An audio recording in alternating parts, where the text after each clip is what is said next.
vous ai demandé au début de la semaine si vous vouliez voir d'abord une présentation du four ou d'abord une présentation des contreparties du crowdfunding. On était sur une égalité parfaite, évidemment, donc j'ai dû prendre une décision. Oui, j'ai décidé que j'allais d'abord vous présenter le fils de Marcus, comme certains l'ont appelé, c'est-à-dire le four de mes rêves, celui pour lequel ce crowdfunding va voir le jour. Ce qu'il faut savoir, c'est que pour ouvrir un atelier de céramique, la seule chose dont on a techniquement besoin, en plus de la terre, bien évidemment, c'est d'un four. Le tour, c'est complètement optionnel. Il y a plein de potiers qui tournent pas, qui font juste du modelage. Mais par contre, pour que la terre devienne céramique, il faut qu'elle passe par un processus de cuisson et donc par conséquent, il faut un four. La plupart d'entre vous le savent déjà, j'ai un four, enfin techniquement il est pas à moi, il est à ma coloc. Mais en gros, si aujourd'hui je suis capable de produire des pièces, c'est parce qu'il y a un four qui cuit mes pièces dans mon atelier. Ce four là, c'est Marcus. Marcus il est trop kiki, Marcus on l'aime trop, mais Marcus il est surtout pas à moi. Et donc, the point of this vidéo, pour ouvrir mon atelier, j'aimerais un four. Et ce four, je vous le présente, c'est celui-ci.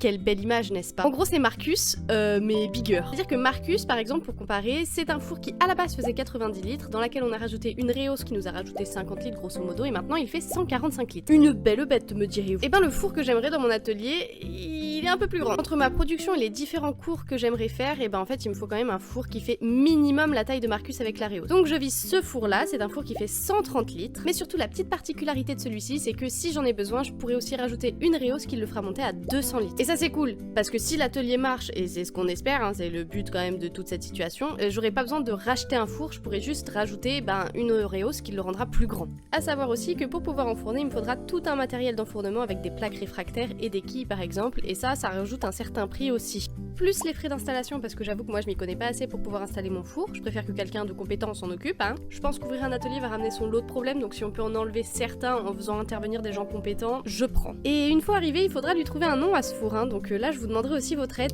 Et voilà, maintenant vous savez pourquoi je fais ce crowdfunding pour ce merveilleux four qui me fait totalement rêver et qui est nécessaire à l'ouverture de mon atelier. On se retrouve bientôt pour que je puisse vous montrer les contreparties du crowdfunding. Allez, bye!